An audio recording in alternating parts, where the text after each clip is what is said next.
नमस्कार, टीवी9 राजस्थान पर आज की इनसाइड स्टोरी के साथ मैं हूं भविष्य त्यागी। हाल ही में हुए विधानसभा चुनावों में थंपिंग मेजॉरिटी के साथ बीजेपी ने राजस्थान में सरकार बनाई, लेकिन अब लोकसभा चुनाव में मिशन 25 बीजेपी के लिए मुश्किल होता हुआ नजर आ रहा है। आज इस इनसाइड स्टोरी में हम आपको बताएंगे कि बाड़मेर जैसलमेर सीट पर बीजेपी प्रत्याशी कैलाश चौधरी की मुश्किलें क्या प्रियंका चौधरी के उनके खेमे में आ जाने के बाद कम होती हुई नजर आ रही हैं क्या?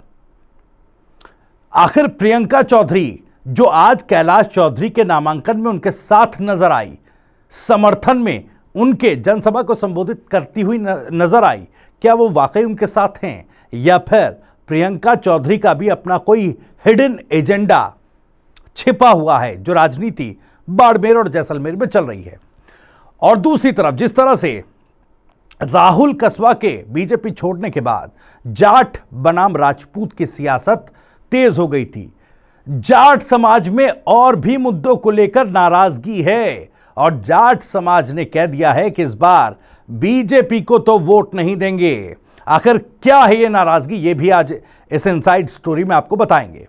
सबसे पहले बात प्रियंका चौधरी की।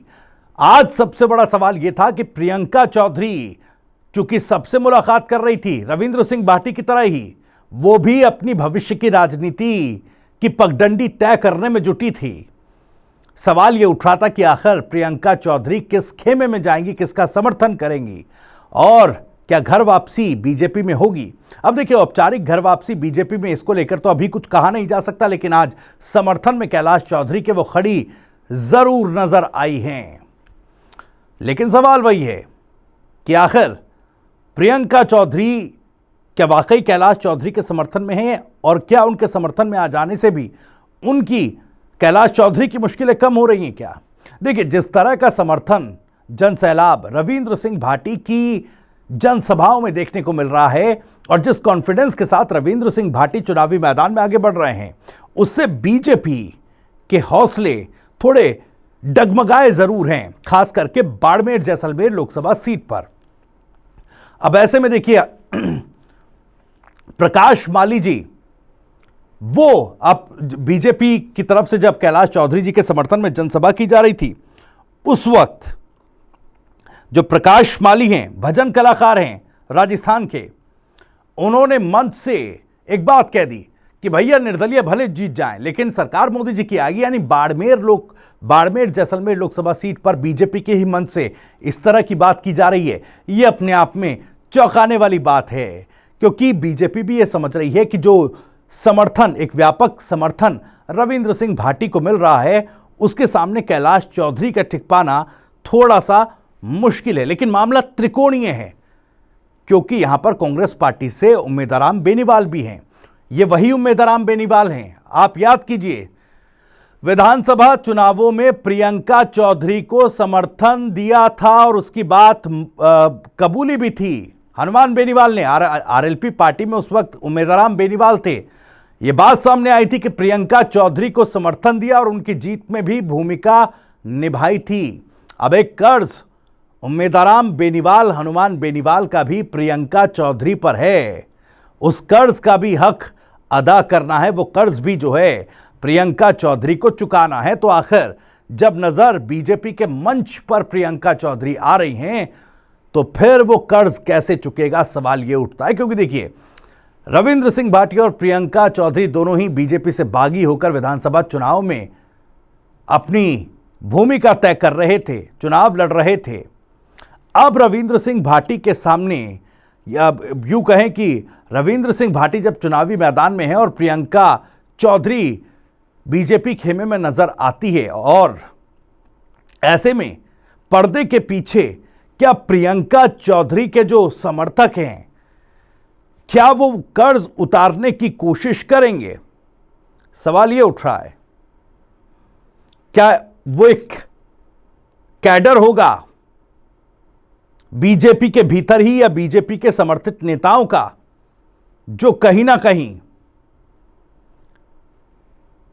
बीजेपी के लिए वोट जो आने हैं उसमें बंटवारे का काम करेगा? क्या खैर, ये पर्दे के पीछे की बातें हैं और जब चुनावी नतीजे सामने आएंगे और कॉकेस विधानसभा से किसको कितने वोट मिले हैं, यह पूरा आकलन जो है वो साफ हो जाएगा। लेकिन प्रियंका चौधरी अभी बीजेपी के मंच पर नजर आई। अब चूंकि 11 मांगे उन्होंने रखी थी, और 11 मांगे इस तरह की रखी थी कि देखिए, बीजेपी के एक विधायक के तौर पर ही उनकी स्वीकार्यता बीजेपी में होनी चाहिए। अब ये मांगे मानी गई हैं कि नहीं मानी गई हैं, ये अपने आप में एक बड़ा सवाल है। ये भी आने वाले वक्त में स्थिति स्पष्ट हो जाएगी कि प्रियंका चौधरी का आखिर बीजेपी में रोल किस तरह से होगा, और रविंद्र सिंह भाटी के सामने बीजेपी के कैलाश चौधरी को चुनाव जिताने की भूमिका किस तरह से अदा करेंगी प्रियंका चौधरी अपने स्तर पर। खैर, ये तो रही बात बाड़मेर जैसलमेर लोकसभा सीट की। अब बात जाट समाज की। देखिए, जाट समाज को लेकर इस बार कांग्रेस का फोकस ओबीसी वोट बैंक पर है। दो तरफा खेल रही है कांग्रेस पार्टी। एक तरफ बीजेपी वोटर में सेंध लगाने की कोशिश, तो दूसरी तरफ जो पारंपरिक vote bank, Jat vote bank जो कांग्रेस पार्टी का माना जाता है, उसमें एक बार फिर से उसको सहेजने की, बटे हुए वोट को वापस से इकट्ठा करने की कोशिश कांग्रेस पार्टी कर रही है। लेकिन बीजेपी इसमें थोड़ा पिछड़ते जा रही है। आपको बता दें कि आज भरतपुर के कुंभा गांव में जाट समाज की पंचायत हुई। इसमें करीब 1 दर्जन गांव के पंच सरपंच मौजूद रहे। भरतपुर धौलपुर के जाट समाज को केंद्र में ओबीसी का आरक्षण नहीं मिलने से जाट समाज ने बीजेपी के खिलाफ ऑपरेशन गंगा जल भी चला रखा है। क्या है ऑपरेशन गंगा जल, आपको बताने जा रहे हैं। दरअसल इस अभियान के तहत जाट समाज ने पंचायत स्तर में बीजेपी को हराने के लिए सभी ने मंदिर प्रांगण में गंगाजल हाथ में लेकर कसम खाई कि बीजेपी को चुनाव हराने के लिए भरतपुर से कांग्रेस प्रत्याशी संजना जाटव को पंचायत में उनको पहले बुलाया गया और कसम खिलाई गई। सबने कसम खाई कि बीजेपी को नहीं जिताना है, और जाट समाज ने संजना जाटव को चुनाव जिताने की घोषणा कर दी। सर्वसम्मति से संजना जाटव को समर्थन दे दिया। इस महापंचायत में केवल जाट समाज ही नहीं, बल्कि सैनी, ब्राह्मण, जाटव समाज के लोगों ने भी अपना अपना समर्थन संजना जाटव को दिया है। पंचायत में कहा गया कि महाराजा विश्वेंद्र सिंह ने खुद संजना जाटव को बेटी मानकर आशीर्वाद दिया है, और उन्होंने कन्यादान के रूप में बेटी को चुनाव जिताने के लिए वोट करने की अपील की है। तो जाट आरक्षण संघर्ष समिति की तरफ से संजना जाटव से वादा भी लिया गया कि चुनाव जीतने के बाद वो लोकसभा में जाट आरक्षण की लड़ाई पुरजोर तरीके से लड़ेंगी। जाट बिरादरी ने इस महापंचायत में कसम खाई कि आरक्षण के नाम पर धोखा देने वाली बीजेपी को जाट समाज भरतपुर और करौली धौलपुर, इन दोनों लोकसभा सीटों पर चुनाव हराकर ही चैन की सांस लेगा। ये बैकग्राउंडर इस खबर का क्या है, दरअसल ये भी आपको बता दूं, भरतपुर धौलपुर जाट आरक्षण समिति की तरफ से बीते दिनों लगभग 40 दिन महापड़ाव आंदोलन किया गया था। राजस्थान के मुख्यमंत्री के आश्वासन के बाद आंदोलन खत्म किया गया था, और महापड़ाव में ही जाट समाज ने गंगा जल लेकर कसम खाई थी कि आरक्षण नहीं तो वोट नहीं। आचार संहिता से पहले जाट समाज जो है वो आरक्षण की मांग कर रहा था, लेकिन अब आचार संहिता लग चुकी है और आरक्षण नहीं मिला। जाट समाज ने आरक्षण नहीं मिलने पर बीजेपी पर धोखा देने का आरोप लगाते हुए बीजेपी को लोकसभा चुनाव में हराने के लिए ऑपरेशन गंगाजल शुरू किया, और इसी के तहत कांग्रेस प्रत्याशी को समर्थन दे दिया। तो जाट समाज की जो नाराजगी है वो 2 सीटों पर तो बीजेपी को नुकसान पहुंचाने के लिए कसम खा चुकी है, जिसमें भरतपुर और करौली धौलपुर लोकसभा सीट है। तीसरी सीट बाड़मेर जैसलमेर की, जहां बीजेपी के लिए मुश्किल रविंद्र सिंह भाटी बने हैं, तो उधर उम्मीदराम बेनीवाल भी एक मजबूत कैंडिडेट के तौर पर हैं।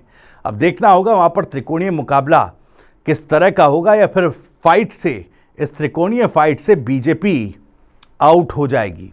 इस तरह की चीजें हैं। अब मिशन 25 में ये 3 सीटों पर तो स्थिति कुछ ऐसी बन रही है कि बीजेपी को बड़ा झटका लगता दिखाई दे रहा है। क्या वाकई इस तरह की स्थिति बीजेपी को परेशान करेगी? यही है आज का सवाल, और इसी सवाल के साथ इनसाइड स्टोरी में आज इतना ही। अगर आपको ये वीडियो और जानकारी पसंद आई हो तो वीडियो को लाइक करें और ज़्यादा से ज़्यादा शेयर करें। आप भी इस मामले पर कुछ कहना चाहते हैं तो कमेंट बॉक्स आपके लिए पूरी तरह से खुला हुआ है। अपना सवाल, अपनी बात, अपनी राय कमेंट बॉक्स के जरिए आप हम तक पहुंचा सकते हैं, और राजस्थान से जुड़ी हर एक खबर को जानने के लिए सब्सक्राइब करके बेल आइकन जरूर दबाएं। नमस्कार।